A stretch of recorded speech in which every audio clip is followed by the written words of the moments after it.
Hello, welcome to Ken Studies CAPFSC 2020 का paper 1 GS through MCQ जो हम solve कर रहे हैं। उसमें आज हम क्विज नंबर 43 का सॉल्यूशन देखेंगे। इसमें फर्स्ट क्वेश्चन है, the separation of Indian language newspapers under the Vernacular Press Act of 1878 was caused by the criticism of। देखो, जो बर्नाकुलर प्रेस एक्ट का मतलब है कि जो लोकल लैंग्वेज में, जो हमारे रीजनल लैंग्वेज में थे, तो उस उनके न्यूज़पेपर को ये किया गया कि आप जो डिस्ट्रिक्ट मजिस्ट्रेट हैं उनसे विद प्रायर परमिशन के बाद ही आप पब्लिश कर सकते हैं, यानी कि कॉपी जो है वो पहले उनको दिखाएंगे, वो अलाउ कर देंगे, तो उस चीज को आप प्रिंट कर सकते थे।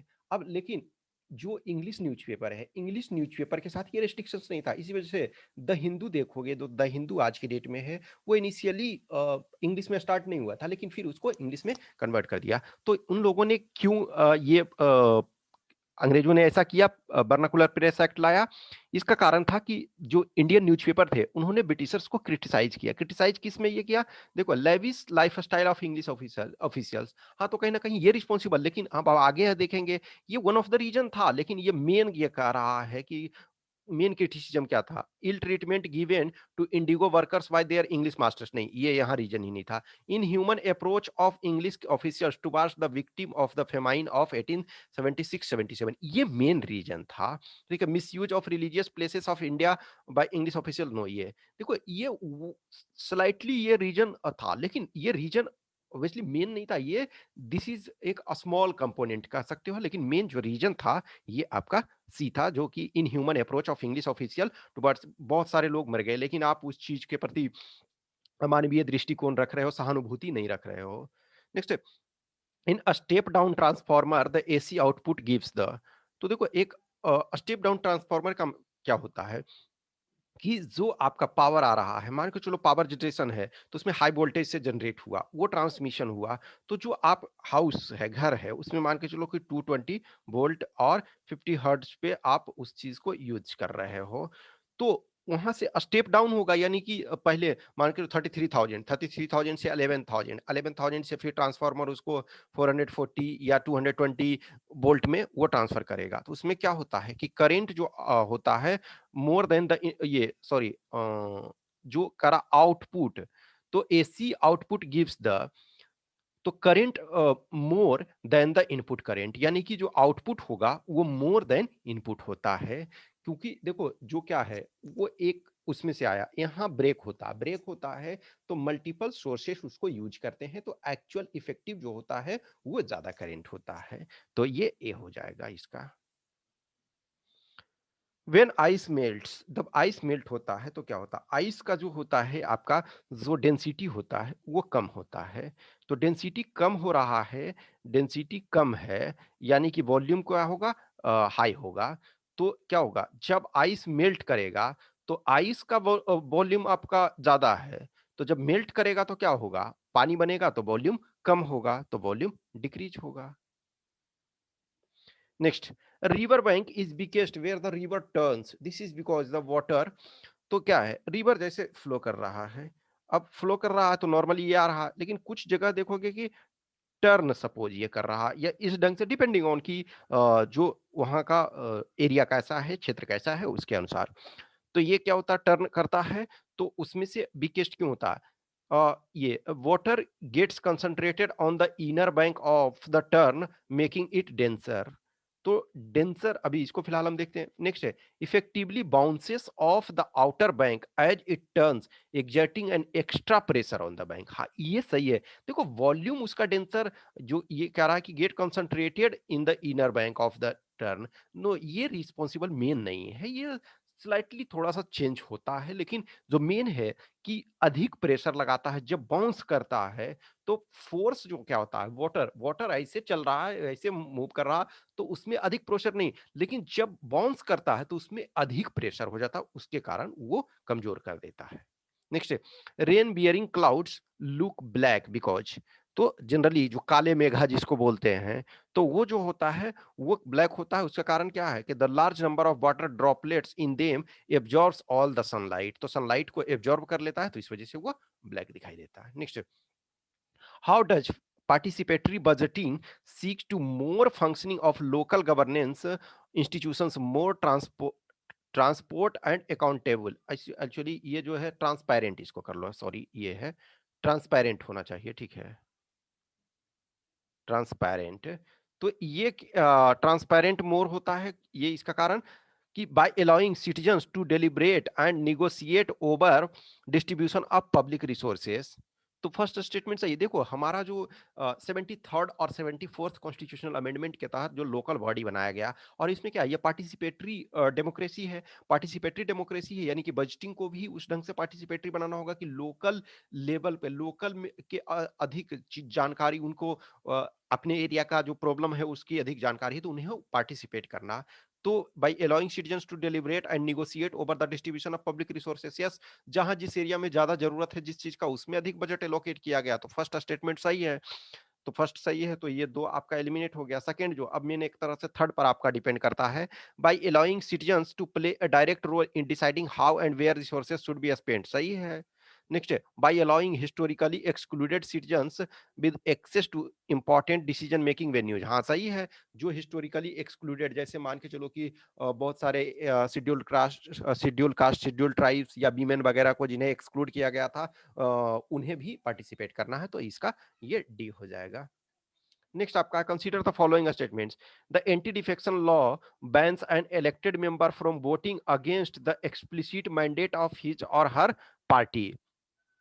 तो ये सही है कि anti defection law bans and elected members, कोई भी जो आप एंटी डिफेक्शन लॉ है तो जो पार्टी व्हिप जारी करती है कि इस मैटर पे ही आपको इस रिजोल्यूशन पे वोट देना है, या फोर में देना है या अगेंस्ट में, जैसा पार्टी सत्ता में है या अपोजिशन में है इस पर डिपेंड करता है, तो पार्टी लाइन को उसे फॉलो करना पड़ता है। यदि नहीं करता फॉलो तो उसे एंटी डिफेक्शन लॉ के तहत जो है उसकी सदस्यता समाप्त की जा सकती है। तो ये फर्स्ट सही है। नेक्स्ट है, the anti defection provision do not apply if 1/3 of the members of party disobey the mandate of the party and constitute themselves as a separate party. नहीं, ये 1/3 की जगह 2/3 होगा, ठीक है, 2/3 होगा। तो ये स्टेटमेंट गलत है, तो सिर्फ आपका वन सही होगा। नेक्स्ट है, which one among the following is not a constitutional body in India.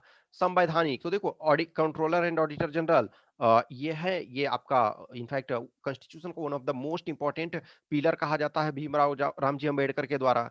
तो ये है आपका 148 से लेकर के 151 तक, तो फर्स्ट तो है। सेकेंड अब देखोगे, national commission for linguistic minority, ये भी है आपका। Next, national commission for schedule caste, सही है।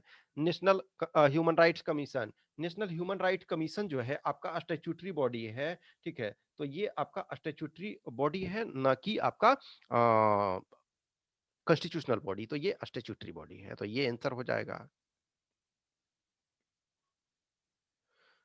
इन his lecture on nationalism Rabindranath Tagore argued that, तो रविंद्रनाथ टैगोर क्या कहते हैं कि nationalism frees men and women from narrow loyalties and bonds and connects them to wider and better community of fellowship, ठीक है। तो ये जो आपका रविंद्रनाथ टैगोर कहते हैं कि nationalism frees men and women from narrow loyalties and bonds, नहीं इनफैक्ट इसके उल्टा बोले कि नेशनलिज्म जो है वो नेशनलिज्म सिर्फ आप अपने को, रविंद्रनाथ टैगोर एक तरह से ग्लोबल पर्सन थे, ग्लोबल चीजों को देखते थे, तो उन्होंने बोला नेशनलिज्म एक तरह से वो वाइडर नहीं करता, नैरो करता है, तो फर्स्ट स्टेटमेंट गलत हो गया। तो फर्स्ट स्टेटमेंट जब गलत हो गया तो ये भी आपका नहीं होगा, ये भी आपका नहीं होगा। अब next, nationalism will foster a feeling of rootedness and cultural belonging and put an end of warmongering, नहीं इनफैक्ट नेशनलिज्म तो वॉरमोंगरिंग को प्रमोट करेगा, तो ये भी स्टेटमेंट गलत है, तो डी है।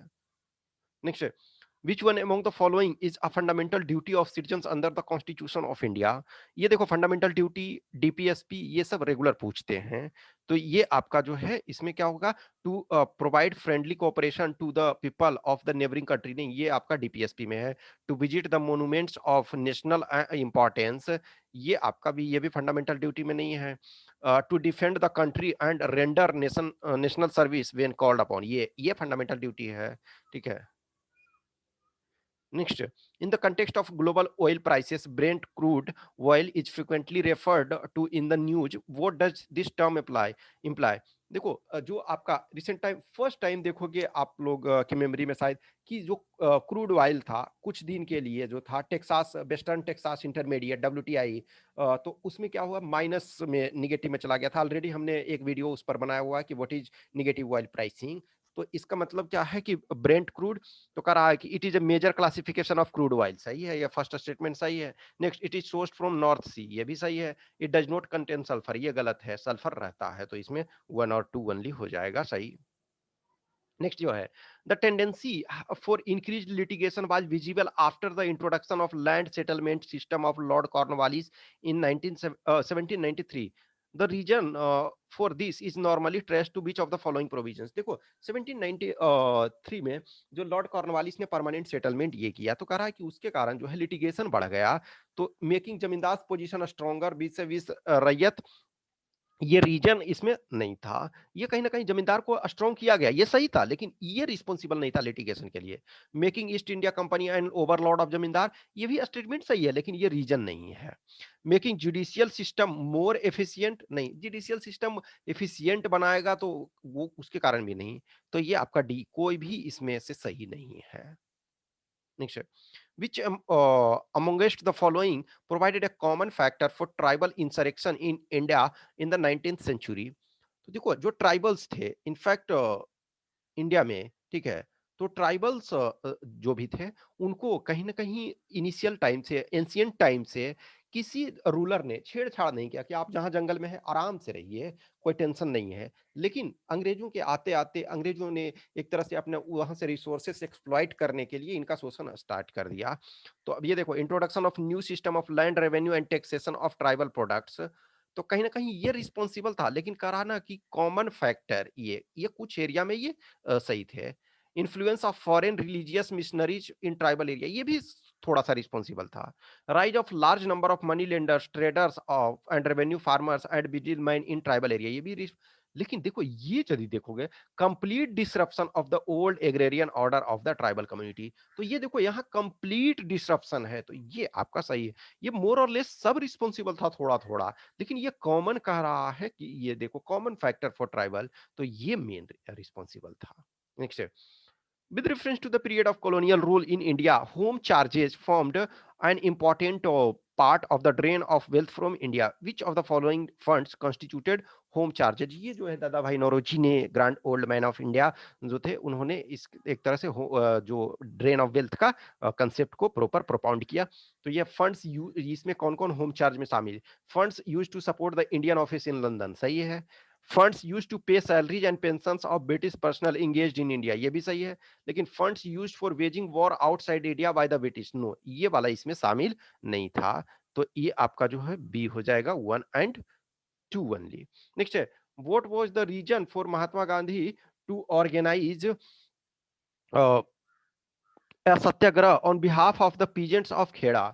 तो खेड़ा में जो है वो खेड़ा सत्याग्रह के बारे में कह रहा है कि क्या क्या रीजंस थे। तो इसमें कह रहा है कि the administration did not suspend the land revenue collection in spite of drought, सही है। The administration propose to introduce permanent settlement in Gujarat, देखो परमानेंट सेटलमेंट का यहाँ कोई कंसेप्ट नहीं था इस समय, ठीक है, तो ये 1 हो जाएगा।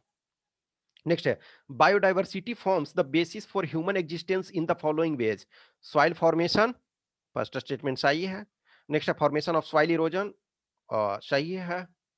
सॉरी, फॉर्मेशन नहीं, ये इसको होगा ना, ये इसको एक तरह से ये रोकना, ठीक है ना, तो फॉर्मेशन ऑफ सॉइल इरोजन नहीं है ये, मिनिमाइजेशन या ये होगा, ठीक है ना, इसको मिनिमाइज एक तरह से ही करना है, इसको कम करना है, रोकथाम करना है।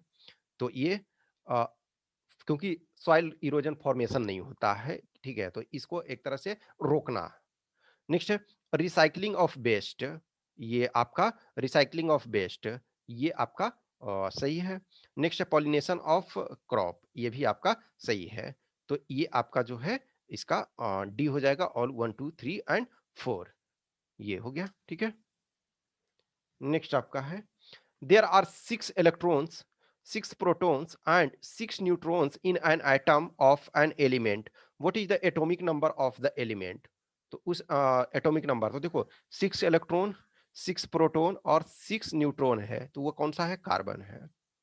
कार्बन में तो इसका कार्बन का एटॉमिक नंबर 6 होता है। देखो, जो नंबर ऑफ प्रोटॉन होते हैं, प्रोटॉन के नंबर जो है न्यूक्लियस में, उसी को एटॉमिक नंबर बोलते हैं। तो 6 जब प्रोटॉन है, तो हमको 6 ही ये होगा। न्यूट्रॉन कितना भी रहता, इलेक्ट्रॉन कितना भी रहता मान के चलो, उससे हमको ये, लेकिन जो एक न्यूट्रल एटम होता है, उसमें इलेक्ट्रॉन और प्रोटॉन की संख्या जो होती है, वो बराबर होती है, ताकि एटम न्यूट्रल रहे। न्यूट्रॉन की संख्या नॉर्मली कम नहीं होता है, प्रोटॉन से ज़्यादा हो सकता है, लेकिन कम नहीं होता है।